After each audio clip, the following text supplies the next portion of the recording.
So hello guys, I hope तुम सभी बढ़िया होगे और बस ऐसे ही सपोर्ट दिखाते रहो। तो अब बिना किसी देरी के वीडियो स्टार्ट करते हैं। सो लास्ट एपिसोड में हमने देखा था कि ब्लैक मरने वाला होता है, लेकिन बीच में एक पर्सन आकर उसे बचा लेता है और एक एक करके लेनन के सारे डिस्क डिस्ट्रॉय कर देता है। और ब्लैक उसे देखकर काफी ज्यादा हैरान होते हुए कह रहा होता है आखिर ये पर्सन कौन है और ये अचानक से कहां से आ गया। अब स्टोरी में आगे हम देखते हैं कि वो पर्सन ब्लैक से कह रहा होता है, हे बच्चे क्या तुम ठीक हो और क्या तुम खड़े हो सकते हो। तो ब्लैक कह रहा होता है हाँ ऐसा लगता तो है कि मैं खड़ा हो सकता हूँ। और ब्लैक मनी मन कह रहा होता है ये पर्सन बहुत क्रेजी और स्ट्रॉन्ग लग रहा है और इसने तो अपना फेस भी कवर किया है, क्या ये एक रियल सुपर हीरो हो सकता है। इसके बाद लेनन उस पर्सन से कह रहा होता है अरे तुम ऐसे बीच में नहीं आ सकते हो, तुम्हारे लिए यही अच्छा होगा कि तुम यहाँ से दफा हो जाओ। और क्या तुम्हें ऐसा लगता है कि तुम मुझे डिफीट कर सकते हो। तो वो पर्सन कह रहा होता है मैं इसका बैकअप हूँ। फिर लेनन कह रहा होता है मैं तुम लोगों की दखल अंदाजी काफी ज्यादा तंग आ चुका हूँ, मुझे आज रात काफी कुछ करना था लेकिन तुम लोगों ने सब कुछ बर्बाद कर दिया। अब मैं कसम खाता हूँ कि मैं तुम दोनों को मार डालूंगा। तो ब्लैक उसे देखते हुए मनी मन कह रहा होता है वो और ज्यादा डिस्क बना रहा है, उसकी लिमिट सिर्फ 5 डिस्क की नहीं है। इसके बाद हम देखते हैं कि वो पर्सन काफी तेजी से लेनन के ऊपर अटैक करने के लिए आगे बढ़ रहा होता है और तभी वो टेरेस वाला स्नाइपर इस पर्सन के ऊपर लेजर बीम से अटैक कर देता है, लेकिन ये पर्सन उसका अटैक डॉज कर लेता है। फिर ये देखकर ब्लैक मनी मन कह रहा होता है ऐसा लगता है स्नाइपर ने अपनी लोकेशन स्विच कर दी है और वो हमारे बहुत क्लोज आ गया है। इसके बाद हम लेनन को देखते हैं और वो हंसते हुए कह रहा होता है तुम कावर्ड हो, तुम्हें क्या लगता है तुम इतनी इजीली मुझ पर अटैक कर सकते हो, अरे भूल जाओ तुम्हारे पास कोई चांस नहीं है। फिर वो पर्सन ब्लैक से कह रहा होता है हे बच्चे क्या तुमने देखा कि वो शॉट कहाँ से आया। तो ब्लैक कह रहा होता है हाँ मुझे पता है। फिर वो पर्सन कह रहा होता है अच्छा तो उसका ध्यान रखो और साथ ही मुझे कवर देना।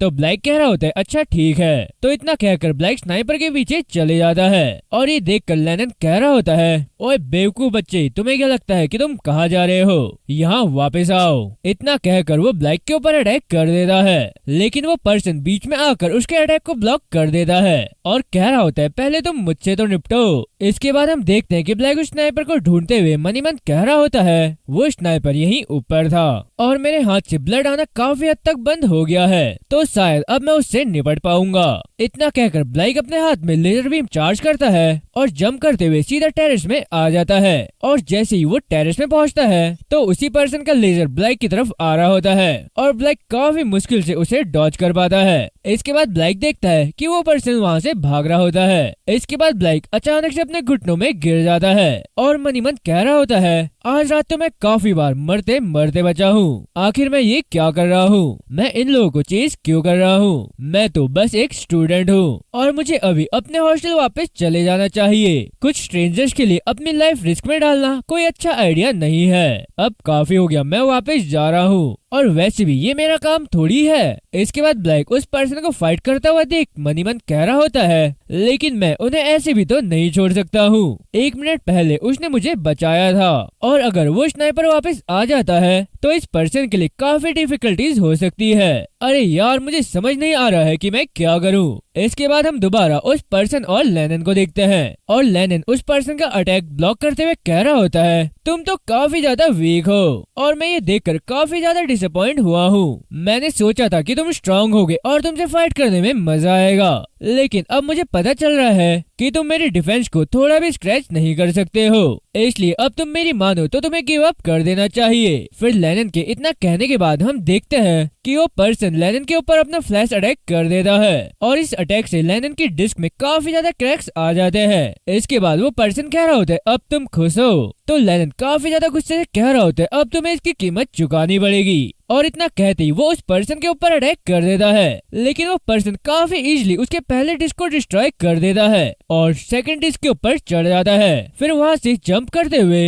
लेनन के ऊपर अटैक कर देता है। तो ये देखकर लेनन कह रहा होता है अरे यार आखिर ये पर्सन है कौन। इसके बाद हम देखते हैं कि उस पर्सन के इस अटैक से लेनन की डिफेंस डिस्क भी टूट जाती है और इसी के साथ लेनन अपनी एक डिस्क से उस पर्सन के ऊपर अटैक कर देता है और वो पर्सन उस डिस्क को डॉज करते हुए पीछे आ जाता जाता है। इसके बाद लेनिन काफी ऊपर चले जाता है और कह रहा होता है तुम यहाँ तक पहुँचने की कोशिश भी मत करना। तो वो पर्सन अपनी स्वॉर्ड को 4 छोटे नाइफ में ट्रांसफॉर्म कर देता है और इतना करते उन नाइफ से लेनिन के ऊपर अटैक कर देता है। तो लेनिन ये देखते हुए मन ही मन कह रहा होता है आखिर अब ये क्या बकवास है। इसके बाद हम देखते हैं कि लेनिन उस अटैक को ब्लॉक करते हुए मन ही मन कह रहा होता है वो इतनी दूर से भी मुझ पर अटैक कर पा रहा है, मुझे अब रेडिक्स को ढूंढना होगा और कैसे भी करके यहाँ से निकलना होगा। इतना कहकर वो वहाँ से भाग जाता है। इसके बाद हम रेडिक्स को देखते हैं और वो भी बिल्डिंग्स के ऊपर भागते हुए मन ही मन कह रहा होता है शायद मैंने उसे काफी पीछे छोड़ दिया है। वो बच्चा सरप्राइजली काफी स्ट्रांग था, मैं उसे अपने क्लोज नहीं आने दे सकता हूँ। तो रेडिक्स इतना सोच ही रहा होता है और तभी हम देखते हैं कि ब्लैक की लेजर बीम रेडिक्स के पैर को हिट करती है और वो नीचे गिर जाता है। फिर रेडिक्स मन ही मन कह रहा होता है आखिर अब ये क्या बकवास है, ये अचानक से कैसे आ गया। इसके बाद ब्लैक कह रहा होता है ठीक है अब तुम पकड़े गए हो इसलिए अब तुम अपनी पावर डाउन करो और मैं तुम्हें हर्ट नहीं करूंगा।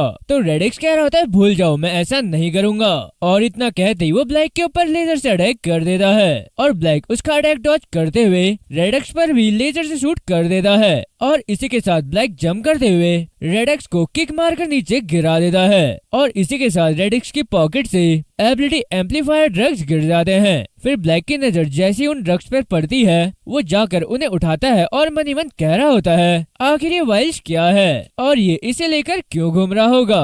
तो ब्लैक ये सब सोच ही रहा होता है और तभी अचानक से लेनिन उसके पीछे आकर अटैक कर देता है। तो ये देखकर ब्लैक हैरान होते हुए मन ही मन कह रहा होता है क्या यहाँ कोई मजाक चल रहा है क्या। इतना कहकर वो उस ड्रग को अपनी पॉकेट में रखता है और अपनी बीम का यूज करते हुए उसके अटैक को डॉज कर लेता है और मन ही मन कह रहा होता है आखिर ये यहाँ क्या कर रहा है, क्या इसने उस पर्सन को डिफीट कर दिया। इसके बाद लेनिन कह रहा होता है अरे यार तुम कब मरोगे। तो ब्लैक उसे देखते हुए मन ही मन कह रहा होता है उसके पास सिर्फ 2 डिस्क बची है और अगर मैं खुद को चार्ज करने के लिए टाइम निकाल लूँ तो मैं उसे तोड़ सकता हूँ। तो ये सोचने के बाद ब्लैक अपने दोनों हाथ में लेजर बीम चार्ज करता है और लेनिन के ऊपर उनसे अटैक कर देता है। फिर लेनिन उस अटैक को ब्लॉक करते हुए कह रहा होता है तुम बहुत वीक हो बच्चे। और तभी हम देखते हैं कि वो पर्सन अचानक से लेनिन के पीछे आ जाता है और उसे देखकर ब्लैक भी हैरान हो रहा होता है। फिर लेनिन भी उस पर्सन को देखते हुए कह रहा होता है आखिर ये इतनी जल्दी यहाँ कैसे आ गया। इसके बाद हम देखते हैं कि वो पर्सन लेनिन के ऊपर अटैक कर देता है और इससे लेनिन को काफी ज्यादा डैमेज होता है और इसी के साथ वो नीचे गिर जाता है। फिर वो पर्सन ब्लैक से कह रहा होता है ये मेरी गलती है कि ये वहाँ से भागने में कामयाब रहा और वैसे क्या तुम ठीक हो। तो ब्लैक कह रहा होता है हाँ मैं ठीक हूँ। फिर वो पर्सन कह रहा होता है ये तो अच्छा है। इसके बाद वो पर्सन लेनिन की तरफ देखता है और उसके पास जाकर उसकी पॉकेट में कुछ ढूंढ रहा होता है। तो ये देखकर ब्लैक कह रहा होता है आखिर वो क्या कर रहा है। तो वो पर्सन जैसी लेनिन की पॉकेट से वो ड्रग निकालता है तो ब्लैक उसे देखकर काफी ज्यादा हैरान होते हुए मन ही मन कह रहा होता है अरे क्या एक और सेम वाइल्स। फिर ब्लैक अपनी वाइल्स को छुपाते हुए उससे कह रहा होता है हे वो क्या है। तो वो पर्सन कह रहा होता है ये एक एबिलिटी एम्पलीफायर है। फिर ये सुनकर ब्लैक हैरान होते हुए कह रहा होता है क्या एबिलिटी एम्पलीफायर। इसके बाद वो पर्सन रेडिक्स के पास जाकर वो ड्रग्स ढूंढते हुए कह रहा होता है अरे इसके पास तो कुछ भी नहीं है, शायद लेनिन ही उसका स्टफ कैरी कर रहा होगा। फिर ब्लैक कह रहा होता है हाँ ऐसा हो सकता है और मन ही मन कह रहा होता है मुझे इसका क्या करना चाहिए, क्या मैं ये उसे सौंप दूं। तो ब्लैक ये सब सोच ही रहा होता है तो इतनी देर में वो पर्सन उन ड्रग्स को पटक कर तोड़ देता है और ये देखकर ब्लैक कह रहा होता है आखिर तुमने ऐसा क्यों किया, तुम चाहते तो इसे अथॉरिटीज को भी सौंप सकते थे। तो वो पर्सन कह रहा होता है अथॉरिटीज को, शायद तुमने इस पर ध्यान नहीं दिया है, अथॉरिटीज हमारी साइड में बिल्कुल नहीं है और वो हमें काफी डिनाउंस भी करते हैं। फिर ब्लैक कह रहा होता है लेकिन तुम कोशिश तो कर ही सकते थे। तो वो पर्सन कह रहा होता है मैंने कोशिश करी लेकिन वहाँ से कोई भी रिस्पॉन्स नहीं आया, तो इसीलिए मैंने मैटर अपने हाथ में ले लिया और इन एम्स को ट्रैक करना शुरू कर दिया। फिर ब्लैक कह रहा होता है लेकिन ये काफी डेंजरस है, ये एम्स एम्बर से आ रहे हैं और वो इसे कैश के लिए सेल करते हैं। तो वो पर्सन कह रहा होता है अच्छा तो तुम फर्स्ट टाइम उनसे सामना नहीं कर रहे हो। फिर ये सुनकर ब्लैक मन ही मन कह रहा होता है अरे नहीं ये मैंने क्या कह दिया, मैं ये भी नहीं जानता हूँ कि ये पर्सन कौन है और मैं उसे सब बताते जा रहा हूँ। इसके बाद वो पर्सन कह रहा होता है तुम ठीक कह रहे हो, एम्बर एप्स डिस्ट्रीब्यूट कर रहा है लेकिन स्पेशली लो टियर डिस्ट्रिक्ट में, और मैं ये सोचकर सरप्राइज हूँ कि लेनिन को ये कैसे मिल गया, वो एम्बर की क्वालिफिकेशन में फिट नहीं बैठता है। फिर ब्लैक कह रहा होता है ये क्वालिफिकेशन क्या है। तो वो पर्सन कह रहा होता है अभी तक मैं जितने एम्पलीफाइड क्रिमिनल से निपटा हूँ वो काफी ज्यादा वीक थे और वो सारे ही मिड टियर के थे। फिर ब्लैक कह रहा होता है क्या एम्बर सिर्फ वीक डिस्ट्रिक्ट में ही ये सेल कर रहा है ताकि वो पब्लिक को अट्रैक्ट कर सके, है ना? तो वो पर्सन कह रहा होता है जहाँ तक इन एम्प्स की बात है तो वो चीजों को जितना क्वाइट हो सके उतना क्वाइट रखने की कोशिश कर रहे हैं, लेकिन मैं कुछ टाइम से उन्हें फॉलो कर रहा हूँ और जो मुझे समझ में आया है उसके अकॉर्डिंग वो इन एम्पलीफायर को इम्प्रूव करने के लिए मिड टियर के लोगों पर बस इसे टेस्ट कर रहे हैं। तो ये सुनकर ब्लैक हैरान होते हुए कह रहा था क्या ऐसा है? फिर वो पर्सन आगे कह रहा होता है ये एम्प्स अभी जैसे है इनका इफेक्ट काफी सीरियस है और मैं जिन भी यूजर से मिला हूँ उन्हें इसकी इफेक्टिवनेस कम होने पर इमीडिएट विड्रॉल से गुजरना पड़ता है और अभी तक ये भी नहीं बताया गया है कि इसके लॉन्ग टर्म कॉन्सिक्वेंसेस क्या होंगे, लेकिन जब ये एम्प्स परफेक्ट हो जाएंगे तो हम ये कह सकते हैं कि ये गेम चेंजर्स बन जाएंगे और बस एक टाइनी सी वाइल यूजर्स की एबिलिटी को उसके ओरिजिनल लेवल के हाफ तक बूस्ट कर सकती है। और अब जरा इमेजिन करो लोग ऐसी किसी चीज के साथ क्या क्या कर सकते हैं। तो ये सुनकर ब्लैक मनीमन कह रहा होता है अगर ये किसी हाई रैंकर के हाथ में लग जाते हैं तो वो अनस्टॉपेबल हो जाएगा। इसके बाद वो पर्सन कह रहा होता है कि मैं क्यूरियस हूँ, तुम जानते हो कि विजिलेंटी बनने का कितना रिस्क है, तो फिर भी तुमने यहाँ आने का डिसीजन क्यों लिया? फिर ब्लैक कह रहा होता है इसका आंसर पहले तुम दो। तो वो पर्सन कह रहा होता है अच्छा ठीक है पहले मैं ही बताता हूँ। मेरे फ्रेंड ने मुझे एक बुक रिकमेंड करी और उसे पढ़कर मुझे नया नजरिया मिला। तो ब्लैक कह रहा होता है कौन सी बुक? फिर वो पर्सन कह रहा होता है उस बुक का नाम अनऑर्डिनरी है। तो ये सुनकर ब्लैक कह रहा होता है रुको मुझे लगता है कि मैंने इसके बारे में पहले सुना है। हाँ याद आया, मैंने इस बारे में रूमर्स सुने थे कि इस बुक ने कई लोगों को विजिलेंटीज में कन्वर्ट कर दिया और मुझे ये नहीं पता था कि ये सच है। तो इस अकॉर्डिंग तो तुम्हारा फ्रेंड भी एक विजिलेंटी होना चाहिए। फिर वो पर्सन कह रहा होता है हाँ वो था। तो ब्लैक कह रहा होता है वो कहाँ है और अगर तुम दोनों एक साथ एम्बर का पीछा करोगे तो वो ज्यादा बेहतर रहेगा। फिर वो पर्सन कह रहा होता है वो मर चुका है, कुछ मंथ पहले एम्बर ने उसे मार दिया। तो ये सुनकर ब्लैक काफी ज्यादा हैरान हो जाता है और कह रहा होता है मुझे माफ करना मैं नहीं जानता था। फिर वो पर्सन कह रहा होता है अरे कोई नहीं, तो चलो अब अपने बारे में बताओ तुम यहाँ क्या कर रहे हो? तो ब्लैक कह रहा होता है तुमने जो कहा उसे सुनने के बाद ये बहुत स्टूपिड लगेगा। एक बार मेरा फ्रेंड काफी बुरी तरह से हर्ट हुआ और मैं उसे डिफेंड करने के कैपेबल नहीं था और इसलिए मैं स्ट्रॉन्ग बनने की कोशिश कर रहा हूँ। तो वो पर्सन कह रहा होता है ऐसा करने के लिए और भी बेहतर ऑप्शन है, लेकिन चलो फिर भी तुम्हारा इंटेंशन अच्छा है और साथ ही तुम बहुत अच्छे बच्चे लग रहे हो। अच्छा तो मुझे बताओ क्या तुम मेरे साथ काम करना चाहोगे? तो ब्लैक कह रहा होता है क्या मैं? और मनीमन कह रहा होता है अरे वाव एक असली सुपर हीरो मेरे साथ टीम अप करना चाहता है। फिर ब्लैक उस पर्सन से कह रहा होता है नहीं आई एम सॉरी मैं नहीं कर सकता हूँ, आज रात मुझे ये रियलाइज हुआ कि मैं इस सब के लिए तैयार नहीं हूँ। फिर वो पर्सन कह रहा होता है क्यों नहीं, तुमने अच्छा किया। तो ब्लैक कह रहा होता है नहीं मुझे ऐसा नहीं लगता है और हाँ मुझे बचाने के लिए तुम्हारा थैंक यू, और अगर वहाँ तुम नहीं आए होते तो शायद मैं नहीं बच पाता और वैसे भी मुझे इस विजिलेंटी वाले स्टफ से थोड़ा ब्रेक चाहिए। तो इतना कहने के बाद ब्लैक वहाँ से जाते हुए कह रहा होता है एम्बर के लिए गुड लक और मैं उम्मीद करता हूँ जो तुम ढूंढ रहे हो वो तुम्हें मिल जाए। और इतना कहकर ब्लैक बिल्डिंग से जंप करके वहाँ से चले जाता है। इसके बाद सीन शिफ्ट होता है और हम देखते हैं कि सुबह हो गई होती है और ब्लैक अभी भी सोया होता है। इसके बाद हम देखते हैं कि आइसन दरवाजे में लात मारकर अंदर आता है और कह रहा होता है अरे तुम और कितनी देर तक सोने वाले हो? फिर रेमी कह रही होती शायद वो कल रात देर तक जाग रहा होगा। इसके बाद आइसन ब्लैक को पिलो से मारते हुए कह रहा होता है अरे आलसी अब उठ भी जाओ। तो ब्लैक चिल्लाते हुए कह रहा होता है अरे ये वीकेंड है इसलिए अपना मुंह बंद करो और मुझे सोने दो। फिर आइसन कह रहा होता है अरे आफ्टरनून हो गया है तुम और कब तक सोने वाले हो? अरे अब उठ भी जाओ, हमें सेफ हाउस की ग्रैंड ओपनिंग के बारे में बात भी करनी है। तो ये सब देखकर रेमी मनीमन कह रही होती है आखिर ये दोनों एक साथ कैसे रहते हैं। इसके बाद रेमी ब्लैक से कह रही होती ब्लैक हम तुम्हारे लंच के लिए बर्गर लाए हैं। तो ब्लैक कह रहा होता है इसके लिए थैंक यू रेमी। इसके बाद रेमी की नजर ब्लैक के फेस में लगे हुए कट पर जाती है और वो उसे देखकर कह रही होती है अरे ब्लैक तुम्हारे फेस में क्या हुआ? तो ये सुनकर ब्लैक काफी ज्यादा घबरा जाता है और मनीमन कह रहा होता है आखिर मुझे उससे क्या कहना चाहिए? फिर ब्लैक रेमी से कह रहा होता है अरे ये तो कुछ भी नहीं है, मैं बाथरूम में जाते वक्त फिसल गया और मेरे फेस में चोट लग गई। तो ये कहने के बाद ब्लैक मनीमन कह रहा होता है अरे यार ये काफी बुरा था, मुझे कुछ और कहना चाहिए था। फिर ये सुनकर आइसन हंसते हुए कह रहा होता है, क्या तुम सीरियस हो? अरे इडियट। लेकिन रेमी को शक हो रहा होता है कि ब्लैक कुछ तो जरूर छुपा रहा है। इसके बाद ब्लैक बेड से उठता है और वॉशरूम जाते हुए कह रहा होता है, मुझे बस 1 मिनट दो, मैं अपने टीथ ब्रश करके जल्दी से आता हूँ। तो ये सुनकर रेमी मनी मन कह रही होती है, आखिर वो इतना क्यों घबरा रहा है। इसके बाद सीन शिफ्ट करके हमें प्रिंसिपल ऑफिस दिखाया जाता है और वहाँ हम प्रिंसिपल और मिस्टर कीन को देखते हैं। और कीन कह रहा होता है, सर मुझे समझ नहीं आ रहा है कि आपका गोल क्या है। जोकर वर्सेस रॉयल्स इंसिडेंट के बाद जॉन ने 3 और स्टूडेंट्स को इन्फॉर्मरी भेज दिया है और इससे वेस्टर्न स्टेट अनस्टेबल और अनईजी हो गया है और आप इसे कब तक कंटिन्यू रखना चाहते हैं। तो प्रिंसिपल इसका कोई भी जवाब नहीं देता है और अपनी कॉफी एंजॉय कर रहा होता है। फिर ये देखकर कियोन थोड़ा इरिटेट होकर कह रहा होता है, और हाल ही में सिचुएशन इतनी ज्यादा खराब हो गई है कि काफी स्टूडेंट्स मास्क पहनकर इधर उधर दौड़ रहे हैं और आपने स्टाफ को इसमें इंटरफेयर करने से भी मना कर दिया है और इसलिए ही बच्चों को शुरुआत करनी पड़ रही है। उन्होंने एक सेफ हाउस क्रिएट किया है। आखिर आप जॉन के लिए कब तक लीनियंट रहेंगे? क्या आपको नहीं लगता है कि अब टाइम आ गया है कि हमें कोई स्टेप लेना चाहिए? तो प्रिंसिपल कीन की तरफ देखते हुए कह रहा होता है, मिस्टर कीन क्या तुम जानते हो कि जॉन इतना इम्पोर्टेंट क्यों है? क्योंकि वो हमारी रैंकिंग सिस्टम के अंदर के नफरत का अवतार है। वो एक ऐसा पर्सन है जिसकी अपब्रिंगिंग लो टियर में हुई है और उसने बाद में एब्सोल्यूट पावर का स्वाद चखा है और वो एक ऐसी यूनिक एक्सपीरियंस से गुजरा है जिसे किसी और पर्सन ने नहीं झेला है और इसलिए मैंने उसे कंटिन्यू करने के लिए अलाउ किया है ताकि उसके आसपास के लोग इस सोसाइटी के कॉन्सिक्वेंसेस को पहचान सके।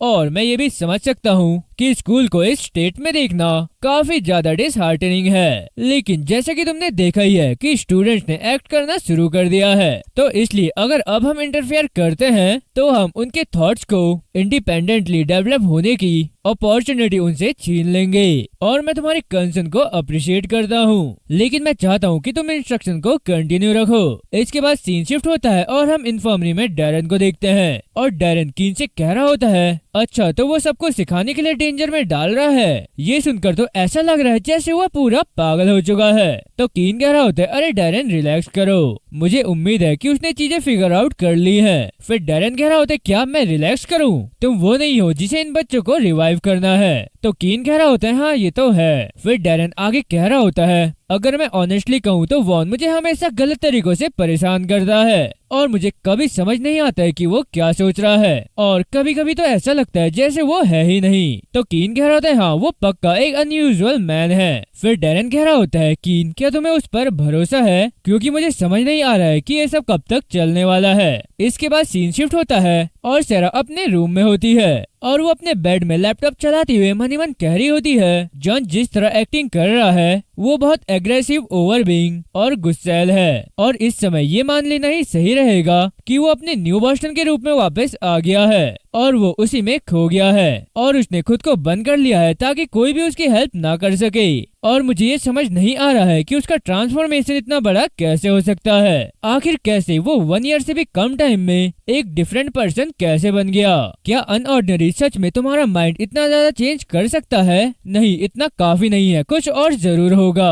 अथॉरिटीज ने जरूर उसके साथ कुछ तो किया था और मैं बस इसकी तह तक जाना चाहती हूँ और ये जानना चाहती हूँ कि क्या हुआ। इसके बाद हम देखते हैं कि सैरा को कियोन की इन्फॉर्मेशन मिल जाती है और वो उसकी इन्फॉर्मेशन देखते हुए मनी मन कह रही होती है, कियोन की एबिलिटी मेमोरी रिकॉल की है। इसके बाद सीन शिफ्ट करके हमें बॉयज हॉस्टल दिखाया जाता है और हम देखते हैं कि जॉनी स्कूल जाने के लिए रेडी हो रहा होता है और उसके हाथ में वही सेफ हाउस का क्रश किया हुआ पैम्पलेट होता है। इसके बाद जॉनी उस पैम्पलेट को दोबारा देख रहा होता है और उस पैम्पलेट को देखते हुए जॉनी को रेमी की कही हुई बात याद आती है कि ये क्लब लोगों को सेफ फील कराने का एक प्लेस है और यहाँ सभी का वेलकम है, साथ ही यहाँ रैंक मैटर नहीं करती है। तो ये सब सोचने के बाद जॉनी मनी मन कह रहा होता है, ऐसा कुछ मेरे किंग बनने के बाद ये लोग कर रहे हैं, आखिर ये पहले कहाँ था? मुझे पता है ये सभी उस तरह के लोग हैं जिसे तुम नापसंद करते हो, वो तुमसे ऊपर हैं और अब जब मैं इन सबसे ऊपर आ गया हूँ तो ये कहीं छुपना चाहते हैं और इसे सेफ हाउस नाम के पीछे छुपाने की कोशिश कर रहे हो, जैसे कि तुम ये करके सभी के ऊपर एहसान कर रहे होगे। और मुझे पता है कि सच क्या है कि तुम्हें किसी की भी परवाह नहीं है और तुम सब फेक हो और तुम सभी सेफ हाउस डिजर्व नहीं करते हो। इसके बाद सीन शिफ्ट करके हमें स्कूल दिखाया जाता है और हम देखते हैं कि जॉनी जैक को पंच मारने के बाद कह रहा होता है, मैंने तुमसे कहा था कि मुझे एक भी पोस्टर नहीं दिखना चाहिए, तो मैं अभी भी उन्हें कैसे देख पा रहा हूँ? तुम्हें क्या लगता है मेरे ऑर्डर्स मजाक हैं? तो जैक काफी ज्यादा घबराते हुए कह रहा होता है, देखो जॉन नाराज मत हो, मैंने अपना बेस्ट दिया था और मेरे सभी लोग इस पर काम कर रहे थे, लेकिन क्लब के मेंबर बीच में आ गए और ब्लाइक ने मुझे बहुत ज्यादा पीटा भी। फिर जॉनी कह रहा था, अच्छा तो तुम मुझसे हार गए, मैं जानता था तुम एकदम बेकार हो। तो जैक कह रहा होता है, आई स्वेयर जॉनी वो बहुत स्ट्रांग हो गया है और इस वजह से वो बहुत ज्यादा अहंकारी भी हो गया है, और उसने कहा कि वो तुमसे बिल्कुल नहीं डरता है और उसने ये भी कहा कि तुम सबसे बेकार किंग हो। तो जैक के इतना कहती जॉनी उसे पंच मारकर नीचे गिरा देता है और कह रहा होता है, ठीक है मैं समझ गया हूँ, अब तुम चुप हो जाओ। ये सेफ हाउस आज स्कूल के बाद ओपन होने वाला है ना, तो मैं चाहता हूँ कि तुम वहाँ जाकर ऑब्जर्व करो और वहाँ जाने वाले सभी स्टूडेंट्स की एक लिस्ट बनाओ और वापस आकर मुझे रिपोर्ट करो। इसके बाद सीन शिफ्ट होता है और हम देखते हैं कि आइसिन ब्लैक को न्यूज़पेपर देते हुए कह रहा होता है, जरा ये देखो, मैं बिलीव नहीं कर सकता हूँ कि सेसिल ने कुछ ऐसा पब्लिश किया है, ये बिल्कुल भी उसके स्टाइल जैसा नहीं है और मैं ये बेट लगा सकता हूँ कि जॉन ने उसे ऐसा करने के लिए मजबूर किया है। इसके बाद ब्लैक पेपर में टॉप स्टोरी देख रहा होता है और टॉप स्टोरी ये होती है कि जॉन ने सेफ हाउस के मेंबर को अपना एनिमी डिक्लेयर कर दिया है और ये पढ़ने के बाद ब्लैक कह रहा होता है, आखिर उसकी प्रॉब्लम क्या है, वो सेफ हाउस को डाउन करने के लिए इतनी मेहनत क्यों कर रहा है? अब मैं उससे काफी ज्यादा तंग आ गया हूँ। फिर दूसरी तरफ रेमी भी मनी मन कह रही होती है, तो यही है वो, जब तुमने कहा कि सेफ हाउस फेल होने वाला है तो तुम्हारा मतलब इसी से था। इसके बाद सीन शिफ्ट होता है और हॉल में हम काफी स्टूडेंट्स को देखते हैं और वो कह रहे होते हैं, जरूर अब वो किंग है, लेकिन वो ये कंट्रोल नहीं कर सकता है कि हम किस क्लब में ज्वाइन हो और साथ ही उसे ये कैसे पता है कि हम वहाँ जाएंगे या नहीं। और मुझे लगता है कि एक स्टूपिड आर्टिकल है और साथ ही ये एक खोखली धमकी है। फिर एक लड़की कह रही होती है, अगर ये न्यूज़पेपर के फ्रंट पेज में है तो मुझे लगता है कि ये खाली खोखली धमकी नहीं हो सकती है। इसके बाद हम देखते हैं कि सेफ हाउस में काफी स्टूडेंट्स आ गए होते हैं और रेमी उन्हें देखकर कह रही होती है, आखिर लोग आ ही गए। फिर आइसिन कह रहा होता है, ग्रेट, ये उतना बुरा नहीं है जितनी मैंने उम्मीद करी थी। तो ब्लैक कह रहा होता है, हमने सर्वे करने में कई वीक स्पेंड किए थे और बहुत से स्टूडेंट्स भी यही चाहते थे कि वो ज्वाइन करें। इसके बाद हम दोबारा रेमी को देखते हैं और वो मनी मन कह रही होती है, चलो अब स्टार्ट करते हैं। फिर सबसे कह रही होती है, सब मेरी बात सुनो, आज यहाँ आने के लिए थैंक यू और सेफ हाउस में सभी का वेलकम है और अब से ये एवरीडे ओपन रहेगा और मुझे पूरा यकीन है कि आप सभी ने नोटिस किया होगा कि अभी स्कूल की क्या सिचुएशन है और फिलहाल में हमारे पास इसका कोई परमानेंट सोल्यूशन नहीं है, लेकिन जब तक हम इस पर काम कर रहे हैं तो तुम सभी इन सब से दूर रहने के लिए सेफ हाउस में आ सकते हो अपने फ्री ब्लॉक्स और स्कूल के बाद, और मैं या इनमें से कोई भी जेंटलमैन यहाँ पर हमेशा निगरानी करने के लिए रहेगा और तुम सब भी यहाँ पीसफुल और काम रहने की कोशिश करना ताकि हर कोई इस चीज पर फोकस कर सके जो वो करना चाहता है। और मैं तुम्हें बता दूं, तुम्हारे यूज के लिए यहाँ लैपटॉप और काम करने या सोने के लिए डेस्क भी है और साथ ही खेलने के लिए बोर्ड गेम और कार्ड भी हैं और रिलैक्स करने के लिए कुछ बीन बैग्स भी हैं और यहाँ तुम जो करना चाहो उसके लिए फ्री हो जब तक कि तुम अपने आसपास के स्टूडेंट्स को परेशान नहीं करते हो।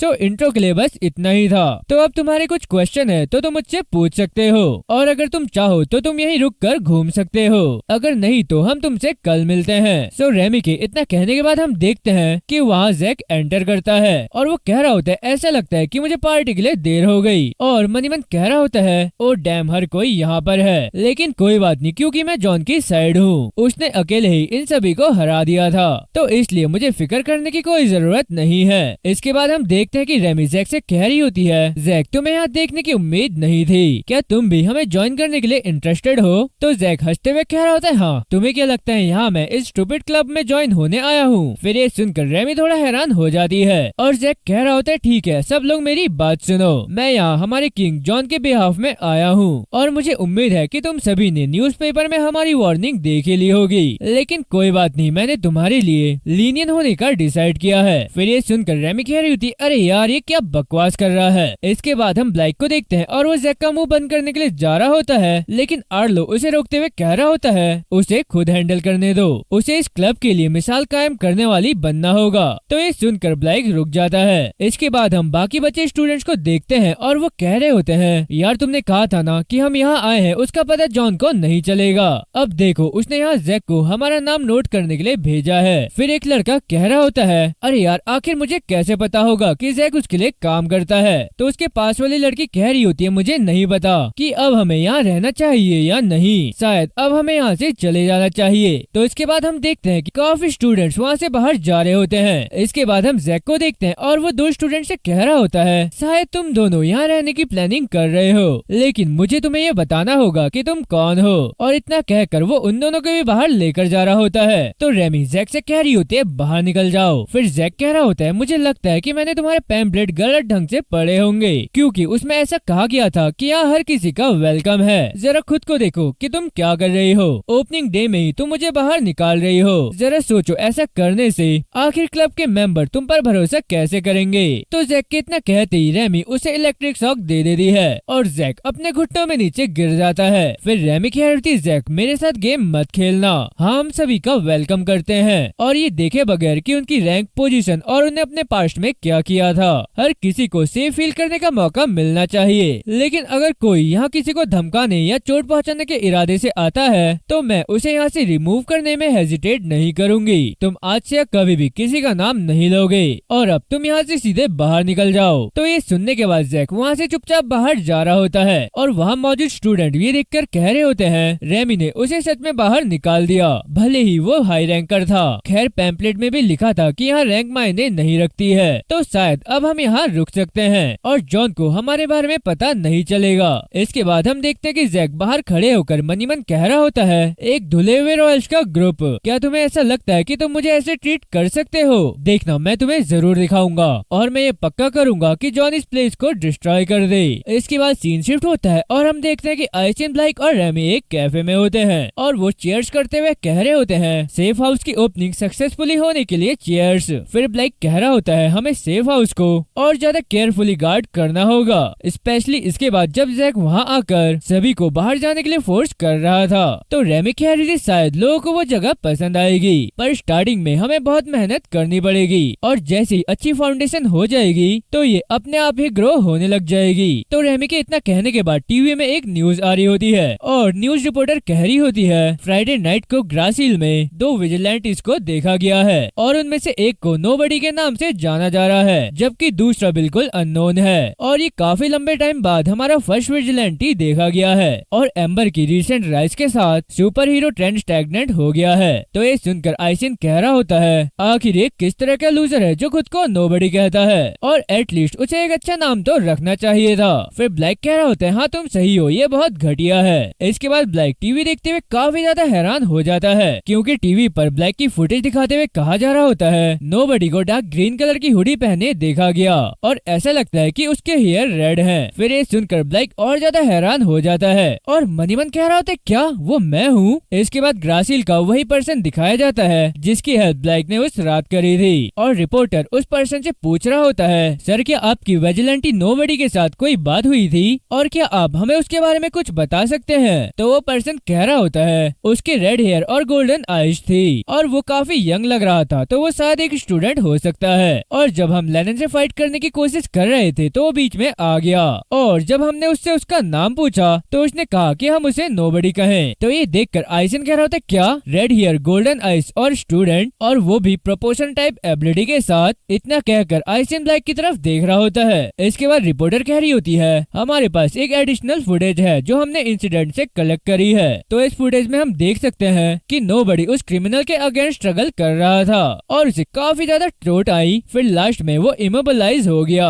इसके बाद एक पर्सन ने इंटरफेयर किया और दोनों मुसीबत से बाहर निकल आए। हालांकि दोनों विजिलेंटिस बच गए, लेकिन अगर उनसे एक भी चूक होती तो वो दोनों ही मारे जाते और यही रीजन है हम विजिलेंटिज्म को स्ट्रांगली डिस्करेज करते हैं। और अब हम आपसे लास्ट में बस यही कहना चाहेंगे कि आप सभी इन डेंजरस फाइट से दूर रहें। तो ये सब सुनने के बाद रेमी कह रही होती है, मैं बाहर जा रही हूँ और इतना कहकर वो वहाँ से जा रही होती है और ब्लैक भी उसके पीछे जाते हुए कह रहा होता है, रेमी रुको, मुझे एक्सप्लेन करने दो। फिर ये सब देखते हुए आइसन कह रहा होता है, आखिर ये सब बकवास क्या चल रहा है? इसके बाद हमें कैफे के बाहर का सीन दिखाया जाता है और ब्लैक रेमी के पीछे दौड़ रहा होता है। फिर थोड़ा आगे जाकर ब्लैक रेमी का हाथ पकड़कर उसे रोक लेता है और रेमी जैसी पीछे मुड़ती है तो ब्लैक देखता है कि वो रो रही होती है। फिर ये देखकर ब्लैक कह रहा होता है रेमी आई एम सॉरी। तो रेमी कह रही थी अच्छा तो ये सारी चोटें तुम्हें वहाँ से आई हैं। ब्लाइक क्या तुम्हें पता है जब मैंने एक विजिलेंटी बनने की कोशिश करी तो तुमने ही कहा था कि हम इसमें एक साथ थे। फिर जब वेलकन वाला इंसिडेंट हुआ तब भी तुम ही थे जिसने मुझे रुकने के लिए मनाया, लेकिन अब तुम ही इसे अकेले कर रहे हो। क्या तुम्हें अंदाजा भी है कि इससे कितनी गड़बड़ी हो सकती है? फिर ब्लैक कह रहा होता है मुझे पता है, मुझे माफ कर दो इसके लिए। जोकर से पिटने के बाद मुझे बहुत वीक और बेकार फील हुआ और मुझे पता था कि मुझे अपने साथ क्या करना चाहिए और बस मैं स्ट्रॉन्ग बनना चाहता था। फिर रेमी कह रही होती है तो तुम खुद को टीच करने के लिए बाहर चले गए। क्या तुम्हें पता है इन सब में तुम मर भी सकते थे। तुम्हें पता ही है मैंने इस सब में अपने ब्रदर को खोया है। उसने भी वही किया जो तुम कर रहे हो। उसने इसे सीक्रेट रखा और वो बाहर चला गया और एक भी सिंगल दिन ऐसा नहीं बीतता है जब मैं ये सोचती हूँ कि मैं उसकी हेल्प कर सकती थी और काश मैं ये समझ पाती कि वो क्या चाहता था और अगर मुझे इस बारे में पता होता तो मैं उसके साथ होती और तब वो शायद जिंदा होता। फिर ब्लैक कह रहा होता है मैं जानता हूँ कि ये सच में बहुत स्टूपिड था और अब मुझे इसके लिए माफ कर दो और प्लीज गुस्सा मत हो। तो रेमी चिल्लाते हुए कह रही होती है मैं गुस्सा नहीं हूँ, मैं बस डरी हुई हूँ और इतना कहकर वो ब्लैक को हक कर लेती है।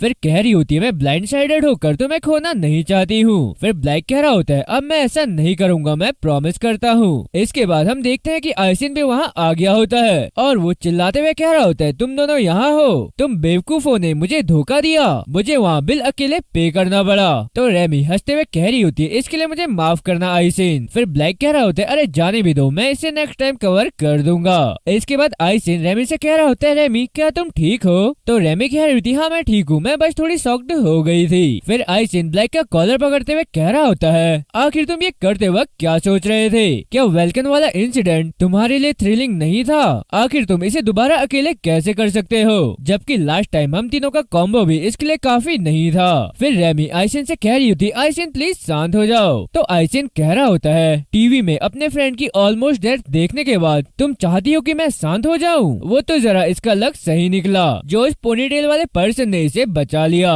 तो ब्लैक कह रहा होता है हाँ मैं जानता हूँ। फिर रेमी कह रही होती है आइसिन अब इसे जाने भी दो, वो समझ गया है। इसके बाद ब्लैक कह रहा होता है मैंने पहले ही डिसाइड कर लिया है कि मैं अब इसे दोबारा नहीं करूंगा। तो आइसिन कह रहा होता है ठीक है, लेकिन क्या तुम्हें सच में लगता है कि ये मायने रखता है? तुम्हारी क्लिप सभी न्यूज में दिखाई जा रही है और सभी लोग तुम्हारे बारे में पता लगा ही लेंगे चाहे तुम इसे पसंद करो या नहीं। और अगर वेलकन और एम्बर तुम्हारे पीछे लग जाए तो क्या होगा? तो ब्लैक कह रहा होता है मुझे नहीं लगता कि वो मुझ जैसे को अपना टारगेट बनाएंगे और वैसे भी जब तक मैं कोई दिखावा नहीं करता हूँ तब तक चिंता करने की कोई बात नहीं है। फिर रेमी कह रही होती आई होप कि तुम सही हो। इसके बाद सीन शिफ्ट करके हमें स्कूल में सेफ हाउस दिखाया जाता है और रेमी जैसी डोर ओपन करके अंदर आती है तो वो देखती है कि आर्लो पहले से वहाँ निगरानी कर रहा होता है। फिर आर्लो रेमी को देखकर कह रहा होता है अरे देखो यहाँ कौन आया। तो रेमी कह रही होती जैसे मैंने अपना टेस्ट फिनिश किया मैं सीधा यहाँ आ गई। इसके बाद वहाँ मौजूद सभी स्टूडेंट रेमी को गुड मॉर्निंग कह रहे होते हैं तो रेमी भी उन सभी से गुड मॉर्निंग कह रही होती है। फिर रेमी आर्लो से कह रही होती है सो चीजें अभी तक कैसी चल रही हैं? तो आर्लो कह रहा होता है फिलहाल तो सब कुछ ठीक चल रहा है और हाँ मुझे तुमसे एक सेकंड बात करनी है। फिर रेमी कह रही थी हाँ क्यों नहीं। इसके बाद हम देखते हैं कि वो दोनों ही सेफ हाउस के बाहर खड़े होते हैं और आर्लो कह रहा होता है रिसेंटली मैंने अपनी आंटी से बात करी और वो अथॉरिटीज के अंडर वर्क करती हैं और मैं आज उनसे मिलने जा रहा हूँ, इसलिए मैं तुमसे पूछना चाहता था क्या तुम मेरे साथ चलने के लिए इंटरेस्टेड हो? तो रेमी ये सुनकर थोड़ी हैरान हो रही होती है। फिर आर्लो आगे कह रहा होता है शायद वो रे के बारे में हमें कुछ बता सकती है और अब इस एपिसोड का एंड यहीं पर होता है। सो गाइस इस वीडियो का टारगेट हम 900 लाइक्स रखते हैं और मुझे तुम सब पर पूरा यकीन है कि तुम ये टारगेट बहुत जल्दी कंप्लीट कर लोगे। और गाइस अगर आपको मेरी वीडियो पसंद आई है तो वीडियो को लाइक करें, चैनल को सब्सक्राइब करें और बेल आइकन दबाना ना भूलें। तो आज के लिए इतना ही, अब मिलते हैं नेक्स्ट वीडियो में, तब तक के लिए बाय बाय।